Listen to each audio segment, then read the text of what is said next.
बिस्मिल्लाहिर्रहमानिर्रहीम। अस्सलामुअलैकुम स्टूडेंट्स।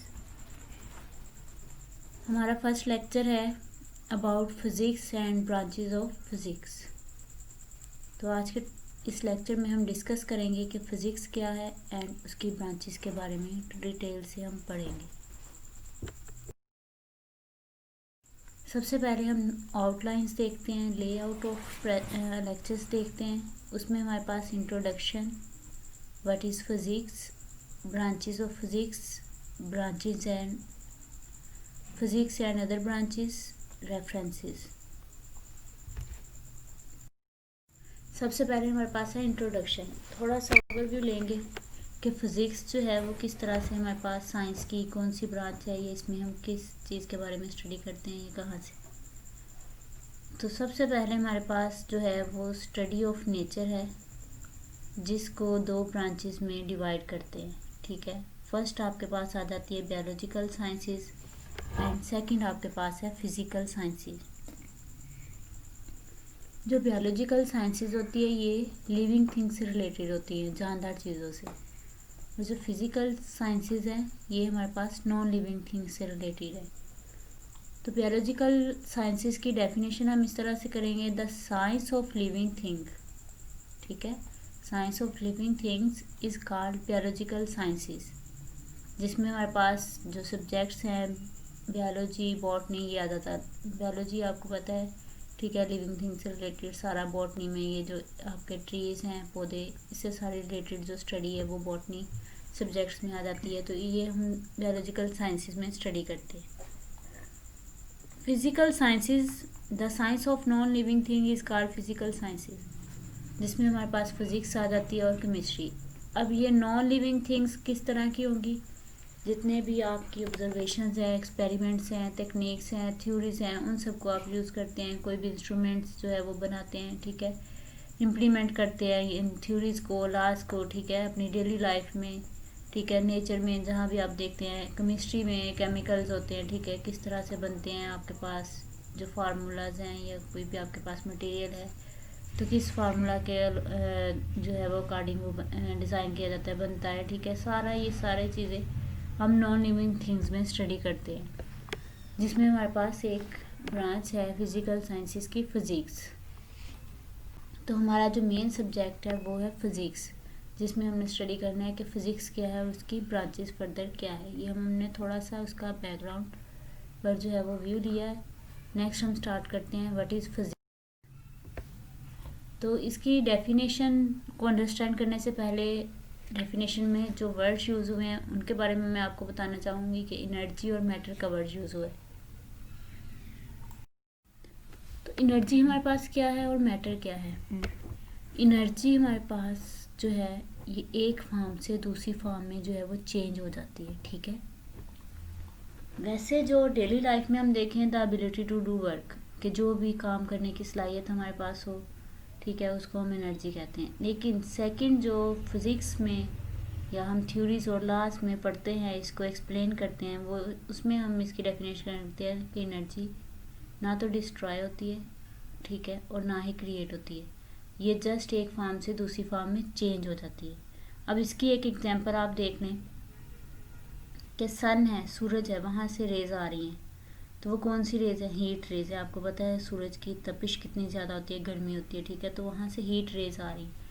अब वो फर्दर अगर आप सोलर पैनल बनाते हैं, ठीक है, आजकल जो सोलर पैनल बनाए जाते हैं, सन रेज जो है वो आके उस पर जो है वो फॉल करती हैं, देन वहाँ से वो उसको किस में कन्वर्ट कर देता है, वो जो सोलर पैनल आपका सिस्टम है उसको इलेक्ट्रिसिटी में कन्वर्ट कर देता है। ठीक है, अब वो इलेक्ट्रिसिटी उसको लाइट एनर्जी में चेंज कर देती है, मैकेनिकल एनर्जी में चेंज कर देती है, डिफरेंट फॉर्म्स में इस तरह से वो चेंज कर देती है एनर्जी को। तो इस तरह से एनर्जी जो है वो एक फॉर्म से दूसरी फॉर्म में चेंज हो जाती है। नेक्स्ट हमारे पास है मैटर। मैटर हम कहते हैं कि कोई भी ऐसी चीज़ जो जगह घेरती है, ठीक है, anything which has occupy a space, तो वो चीज़ जो जगह घेरती है उसको हम मैटर कहते हैं। अब जो फिज़िक्स है हमारे पास साइंस की ब्रांच, इसमें हम ये सारी चीज़ें स्टडी, मैटर और एनर्जी की स्टडी करते हैं, और इनके दरमियान में जो रिलेशनशिप है between them is called physics. ये सारी जो स्टडी है वो हमारे पास आ जाती है फिजिक्स में। अब इसको हम कहते हैं it is also called knowledge of nature. अब नॉलेज ऑफ नेचर इसको हम क्यों कहते हैं? एक तो जो फिजिक्स का आपके पास वर्ड है ये ग्रीक वर्ड फ्यूजिस से जो है वो निकला है, ठीक है, विच मीन्स नेचर, जिसका मतलब है नेचर। और सेकंड अगर आप देखें अपने इर्द गिर्द कहीं भी देखें तो आपको इस तरह से लगेगा कि जैसे हर जगह पे जो है वो फिज़िक्स के लॉज अप्लाई हो रहे हैं, फिज़िक्स के रूल्स अप्लाई हो रहे हैं, फिज़िक्स के प्रिंसिपल्स अप्लाई हो रहे हैं, ठीक है, कि हर चीज़ में फिज़िक्स।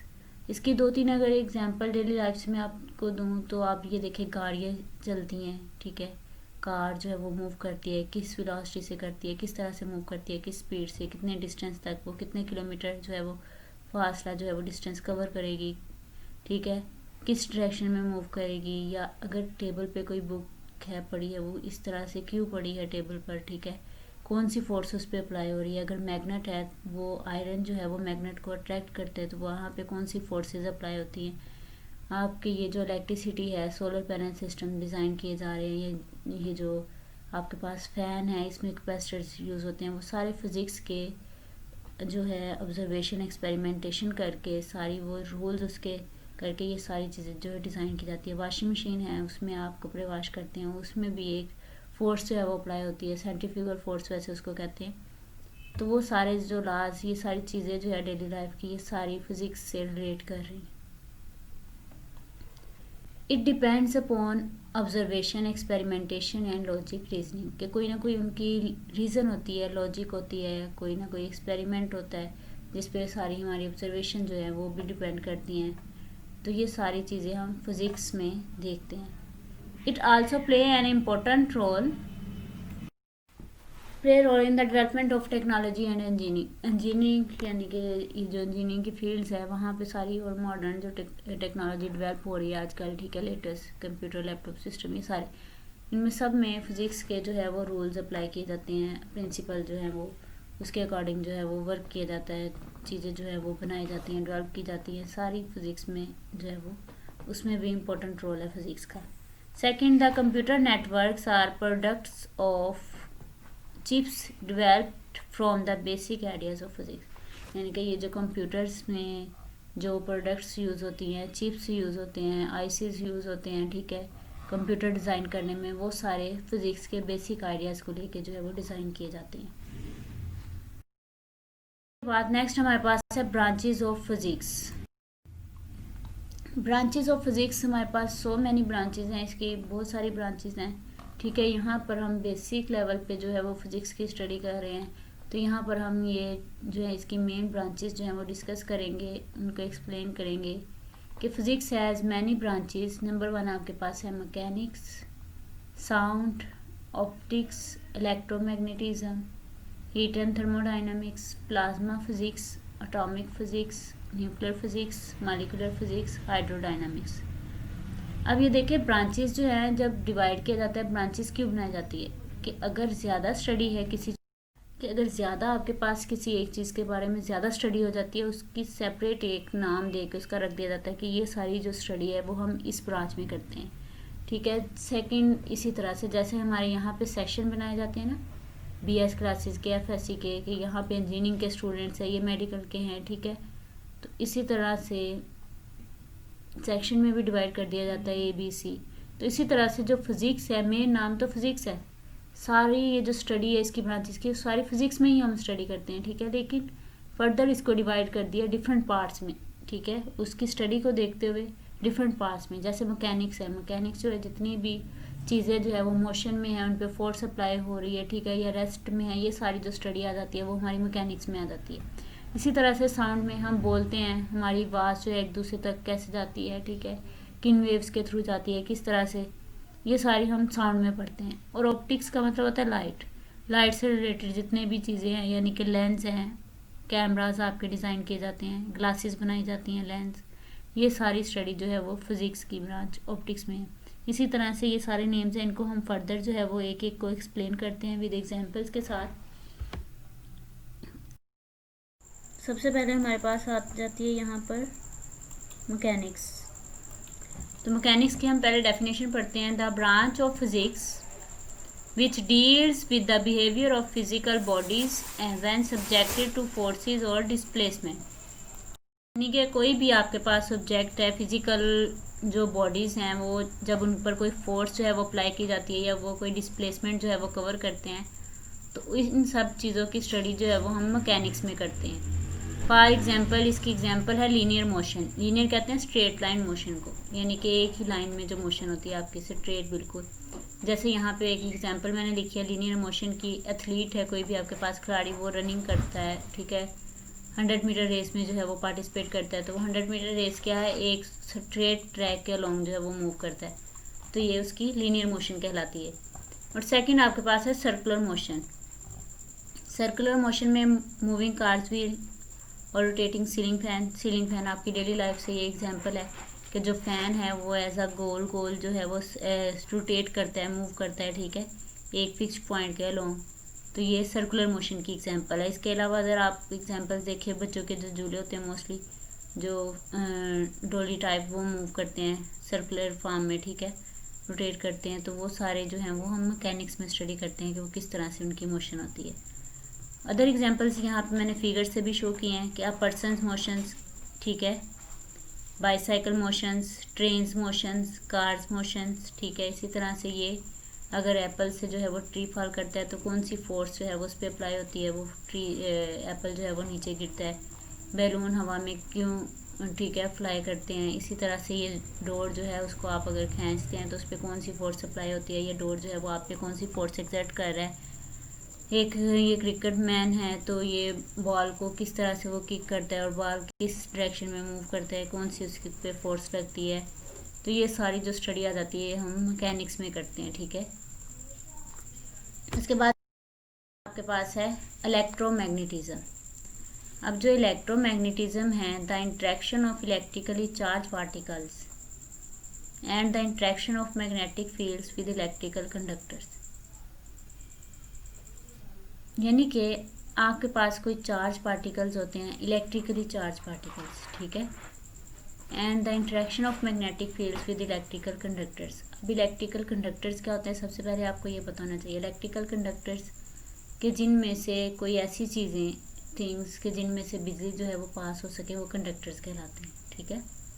जैसे लकड़ी है, उसमें से बिजली पास नहीं होती, ठीक है, आप लकड़ी को अगर पकड़ लें तो आपको करंट नहीं पड़ता, लेकिन ठीक है, तो इस तरह से जो ऐसी चीज़ होती हैं उनमें से बिजली जो है वो पास हो सकती है कंडक्टर्स में से, लेकिन जो लकड़ी है वो आपके पास यहाँ पे इंसुलेटर्स में आ जाती है जिसमें से करंट जो है वो पास नहीं कर सकता। तो इस तरह से इलेक्ट्रिकल कंडक्टर्स आपके पास होते हैं और उनमें देखा जाता है किस तरह से इंट्रैक्शन होती है मैग्नेटिक फील्ड्स की उसके साथ, या फिर इंट्रैक्शन इलेक्ट्रिकली चार्ज पार्टिकल्स की।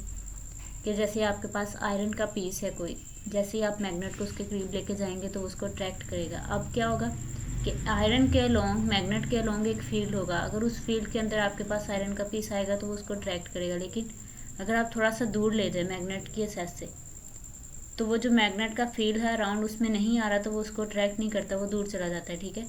तो इस तरह से मैग्नेट के अलोंग जो एक फील्ड बनता है, उस फील्ड में जो दूसरे पार्टिकल्स हैं उनको जो है असेस करता है। इस तरह से ये सारी जो स्टडी है वो हम इलेक्ट्रोमैग्नेटिज्म करते हैं। इसमें एग्जांपल आ जाती है आपके पास AC generator, FM and AM. अब एसी जनरेटर जो आप मोस्टली ये जो लाइट ऑफ हो जाती है घरों में यूज़ करते हैं आप जनरेटर, वो एसी जनरेटर कहलाते हैं। यहाँ पे ये पिक मैंने दिखाई है, ये इसके सिस्टमेटिक डायग्राम में है किस तरह से इसके अंदर ये जो है वो प्रोसेस होता है, ठीक है। तो ये एक मैग्नेट को यहाँ पे शो कराया गया है। तो एफएम जो है वो फ्रिक्वेंसी मॉड्यूलेशन होता है और एएम का मतलब एम्पलीट्यूड मॉड्यूलेशन। तो ये फ्रिक्वेंसी मॉड्यूलेशन, ये जो एफएम का स्टूडियो है, ठीक है, आप एफएम के प्रोग्राम सुनते हैं घर में बैठ के, फ्रिक्वेंसी सेट करते हैं उनकी। ये अगर डिफरेंट एफएम्स के स्टूडियो हैं, 103 है, 89 सो ऑन, कोई भी हो सकता है, ठीक है।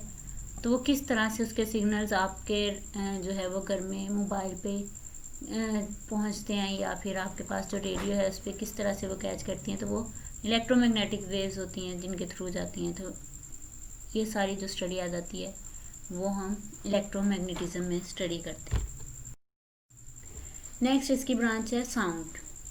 अब साउंड जो है वो आवाज़ से रिलेटेड सारी स्टडी, ठीक है। Sound is a vibration that propagates as a typically audible mechanical wave through a medium such as air.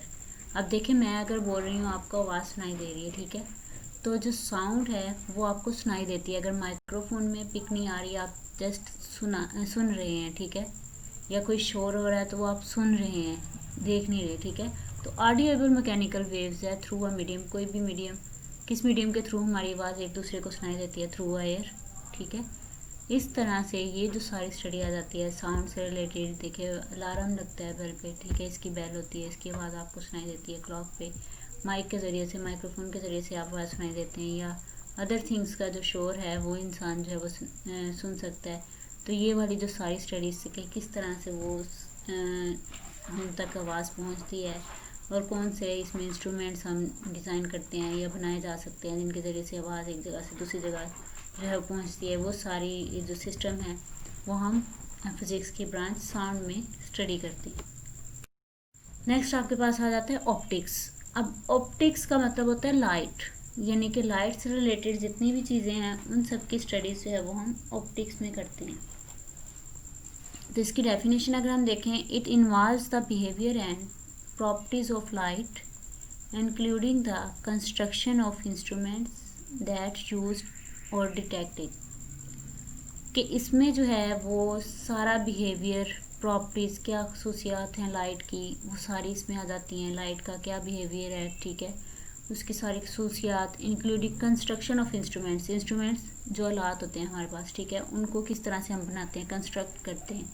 तो ये सारा भी इसी में इंक्लूड होता है कि वो यूज़ किए जाते हैं या फिर वो किसी चीज़ को डिटेक्ट करने के लिए इस्तेमाल किए जाते हैं, ठीक है। जैसे आपके पास यहाँ पे एग्जांपल है कैमरा एंड लेज़र। कैमरा में भी लेंस यूज़ होता है, यानी कि ऑप्टिक्स की ये सारी चीज़ें इसमें आ जाती हैं। लेज़र, लाइट, ठीक है, लाइट से रिलेटेड। तो ये सारी जो स्टडी है, कंस्ट्रक्शन होती है ये इंस्ट्रूमेंट्स की या आलात की, ये जो हमारे पास है, या लेंस जो है वो डिज़ाइन किए जाते हैं कि कौन सा लेंस किस जो है वो आई साइट के लिए, ठीक है। इस तरह से ये सारी जो स्टडी हमारे पास आ जाती है वो ऑप्टिक्स में होती है। नेक्स्ट हमारे पास है हीट एंड थर्मोडाइनमिक्स। अब हीट एंड थर्मोडाइनमिक्स, इसमें हीट से रिलेटेड जो है वो सारी स्टडी हम करते हैं। इसकी डेफिनेशन देखते हैं, it concern with the heat and temperature and their relations to energy and work.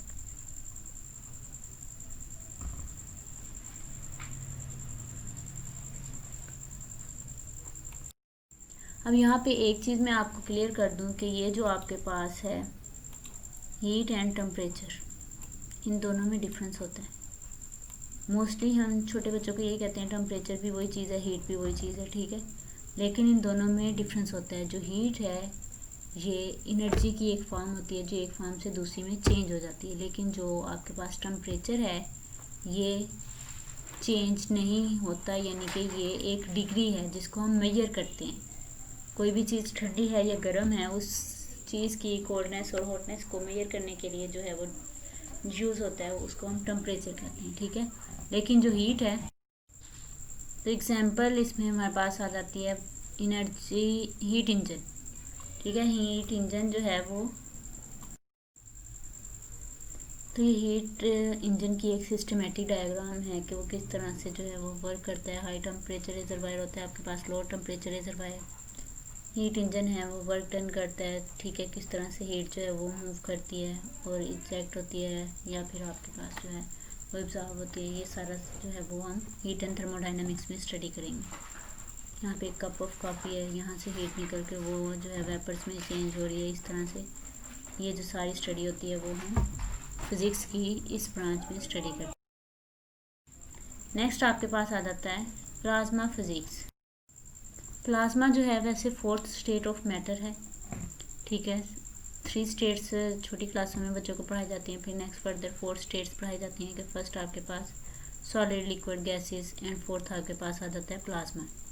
अब जो प्लाज्मा फिज़िक्स है उसमें हम ये जो आपके पास नियॉन साइंस होते हैं, ये सारी इनकी स्टडी, ये नियॉन साइंस या नियॉन लाइट्स किस तरह की होती है, ये आपके पास यहाँ पे डायग्राम में प्लाज्मा को शो किया गया है।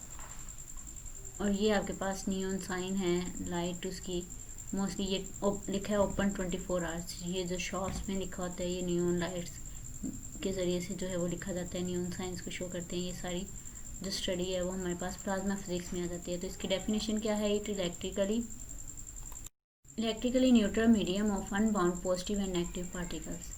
ये वैसे न्यूट्रल मीडियम होता है, यानी कि आपको अर्थ जो है वो फील नहीं होता, लेकिन इसमें unbound positive and negative particles होते हैं। उसके बाद हमारे पास आ जाता है atomic physics. The study of atoms, atomic physics में इसकी डेफिनेशन को देखते हैं। The study of atoms as an isolated system of electrons and an atomic nucleus. कि इसमें हम एटम्स की स्टडी करते हैं, किसी भी आइसोलेटेड सिस्टम की, आइसोलेटेड सिस्टम, ठीक है, सेपरेटली हम जो है वो इलेक्ट्रॉन्स की या एटॉमिक न्यूक्लियस की जो है वो स्टडी करते हैं। एटम से रिलेटेड जो भी हैं आपके पास थिंग्स वो सारी एटॉमिक फिजिक्स में करते हैं। इसकी एग्जांपल्स में हमारे पास एटॉमिक स्पेक्ट्रा आ जाता है, एक्सरेज आ जाते हैं।